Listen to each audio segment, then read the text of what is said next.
बहुत ही अनमोल होते हैं वो लोग जो हमारी आवाज से ही हमारा हाल और चाल दोनों जान लेते हैं। भारत के 28 राज्यों में उत्तराखंड के प्रमुख शहर हल्द्वानी न्यूज में आप सभी का स्वागत है। सोने का महत्व तो वैसे पूरे संसार में है, लेकिन भारत में सोने का एक खास ही अपना एक महत्व है। खासकर महिलाएं सोने की खरीद फरोख्त में बहुत ज्यादा रुचि रखती हैं। फिलहाल आज सोने और चांदी दोनों की कीमतों में भारी गिरावट दर्ज की गई है। अंतर्राष्ट्रीय बाजार में कच्चे तेल की कीमतों में उछाल और अमेरिका ईरान के बीच बढ़ते तनाव के कारण अमेरिकी डॉलर मजबूत हुआ है, जिसका सीधा असर सराफा बाजार पर पड़ा है। अगर आप सोने में इन्वेस्ट करने के बारे में सोच रहे हैं या अपने लिए सोने की ज्वेलरी खरीदना चाहते हैं तो आपको खरीदारी से पहले अपना प्लान कर सकते हैं। आज 24 कैरेट और 22 कैरेट सोने के लेटेस्ट प्राइजेस इस प्रकार हैं। 24 कैरेट 1,42,190 रुपए, तो 22 कैरेट 1,30,240 रुपए। चलिए फिलहाल देश की खबरों पर नजर डाल लेते हैं। देश की राजधानी शुरुआत करते हैं। केंद्र ने दिल्ली की 28 परियोजनाओं के लिए वित्तीय मंजूरी दे दी है।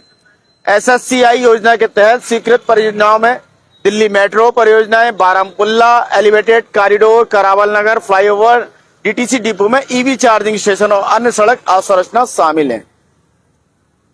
DDA ने 72 घंटों के भीतर अतिक्रमण हटाने के लिए SOP तैयार की है।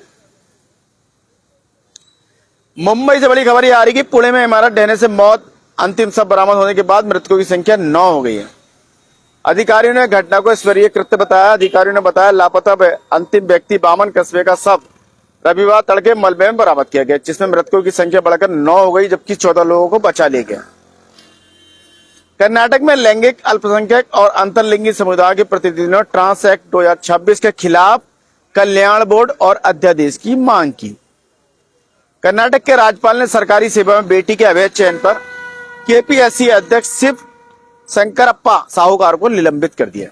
कर्नाटक में SIR शुरू होने के 13 दिन बाद भी 0.5% से भी कम मतदाताओं ने अपने जनगणना प्रपत्र ऑनलाइन जमा किए।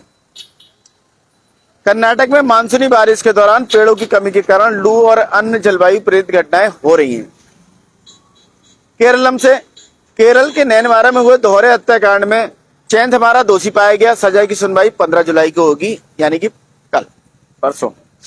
केरल उच्च न्यायालय ने कापा के आरोपी भाजपा पार्षद R सुगथन को बियूर जेल में शपथ लेने की अनुमति दे दी है। तमिलनाडु से सुप्रीम कोर्ट ने तमिलनाडु में गौ हत्या पर प्रतिबंध लगाने वाले मद्रास हाईकोर्ट के आदेश पर तत्काल प्रभाव से रोक लगा दी है। साहित्य अकादमी पुरस्कार विजेता तमिल लेखिका पुनामी का निधन हो गया। नेनार नागरिथन ने अरियालपुर स्कूली छात्राओं पर पुलिस हमले को लेकर TVK के नेतृत्व वाली सरकार की निंदा की। भाजपा नेता ने छात्र पर हुए हमले के मामले में पुलिस अधिकारियों के खिलाफ कानूनी कार्रवाई की मांग की है। इसके नीलगिरी में मति भ्रम पैदा करने वाले मशरूमों के संग्रहण को रोकने के लिए और पुलिस वन विभाग संयुक्त गश्त करेंगे। छत्तीसगढ़ विधानसभा में सोमवार को उस समय हंगामा हुआ जब विपक्षी कांग्रेस ने अयोध्या के राम मंदिर में तथाकथित दान चोरी के मामले पर चर्चा की मांग की। पश्चिम बंगाल से उड़ीसा में भाजपा की राजनीतिक रैली में बच्चों के कथित दुरुपयोग को लेकर BJD ने बाल अधिकार समिति से संपर्क किया। बंगाल TMC के खेल अवॉय के दिवस की जगह 16 अगस्त को आयुष्मान दिवस मनाएगा। शुभेंदु का यह ऐलान किया। आज शुभेंदु ने सुरक्षा चिंताओं को हवाला देते हुए कोलकाता हवाई अड्डे पर मस्जिद में प्रवेश पर प्रतिबंध का समर्थन किया। पश्चिम बंगाल भाजपा प्रमुख ने AIFB सदस्यों को गुंडा बताया। फॉरवर्ड ब्लॉक ने माफी की मांग की। पश्चिम बंगाल सरकार ने सोनागाची में यौन कर्मियों के सर्वाइकल कैंसर टीकाकरण के लिए DMSC से सहयोग मांगा है। आंध्र प्रदेश और अगली नीनो चुनौती, भीषण गर्मी और कम बारिश से राज्य की तैयारियों की परीक्षा हो सकती है।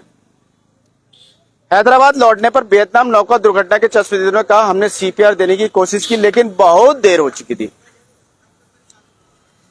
नायडू 13 जुलाई को 1,52,095 करोड़ रुपए की लागत से कॉटन बैराज गेट के नवीनीकरण का शुभारंभ करेंगे।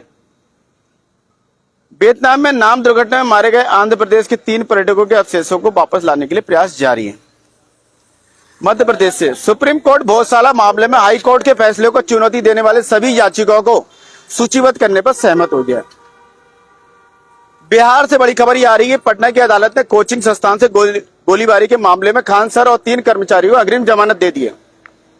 बिहार के मुख्यमंत्री सम्राट चौधरी ने 1047 करोड़ रुपए की परियोजना का उद्घाटन किया।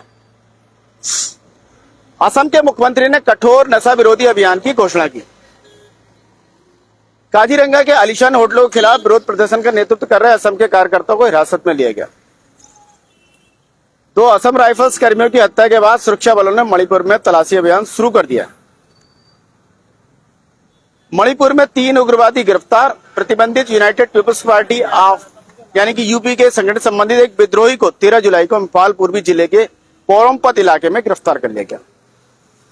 मणिपुर के कांगपोकपी में एक व्यक्ति की गोली मारकर हत्या कर दी गई। बम की धमकी के बाद राजस्थान उच्च न्यायालय में सुरक्षा अभियान चलाया गया। किसानों के विरोध प्रदर्शन के मद्देनजर चंडीगढ़ के कई हिस्सों में यातायात प्रतिबंधित रहेगा। मुख्य न्यायाधीश सूर्यकांत ने गुरुग्राम के न्यायिक टावर का उद्घाटन किया और महिला ऐतिहासिक न्यायिक ढांचे पर जोर दिया। जम्मू कश्मीर से कानूनी नोटिस के रूप में भाजपा का प्रेम पत्र पाकर सम्मानित महसूस कर रहा हूं, उमर अब्दुल्ला का यह बयान है। इधर भाजपा के विधायक तोड़फोड़ के आरोप पर उमर अब्दुल्ला को 100 करोड़ रुपए की मानहानि का नोटिस भेजा गया है। जम्मू और दिल्ली के 3 प्रकाशकों को अलगाववादियों की प्रशंसा करने वाली किताबों को प्रकाशित करने के आरोप में पुलिस हिरासत में भेज दिया गया है। जम्मू कश्मीर के रामबन में कई वाहनों की टक्कर में अमरनाथ तीर्थयात्री समेत 18 लोग घायल हो गए। स्थानीय खबरों में रुद्रपुर से जिलाधिकारी नितिन सिंह भदौरी ने बताया कि जन समस्याओं के निराकरण एवं सरकारी योजनाओं का लाभ आम जन तक पहुंचाने के उद्देश्य से जन जन की सरकार जन जन के द्वार कार्यक्रम का 18 जुलाई को बाकायदा शिविर लगाया जाएगा। इधर रुद्रपुर से ही माननीय सदस्य उत्तराखंड बाल अधिकार संरक्षण आयोग के सदस्य योगेश रजवार द्वारा विगत सप्ताह में हुए 500 प्रकरण का संज्ञान लेते हुए विभागीय अधिकारियों के साथ बैठक ली। उन्होंने प्रकरण को संज्ञान लेते हुए बाल कल्याण समिति को नियमित रूप से बच्ची तथा उसके माता पिता की काउंसलिंग करने के निर्देश दिए। साथ ही जिला प्रोबेशन अधिकारी को निर्देशित किया गया कि समस्त सरकारी योजनाओं से लाभान्वित किया जा सके। इधर अपर जिलाधिकारी पंकज उपाध्याय ने श्रद्धालुओं को हरी झंडी दिखाकर रवाना किया सोमनाथ स्वाभिमान यात्रा के लिए। इधर हल्द्वानी में महापौर द्वारा नगर निगम हल्द्वानी में लीगेसी बेस्ट प्रोसेसिंग प्लांट का शुभारंभ किया गया। आशा है आपको खबरें अपडेट रख रही होंगी और चाय पर चर्चा के लिए मसाला प्रदान कर रही होंगी। अपने विचार और सुझाव साझा करें। कल फिर नए विषय के साथ आपके समक्ष उपस्थित होंगे।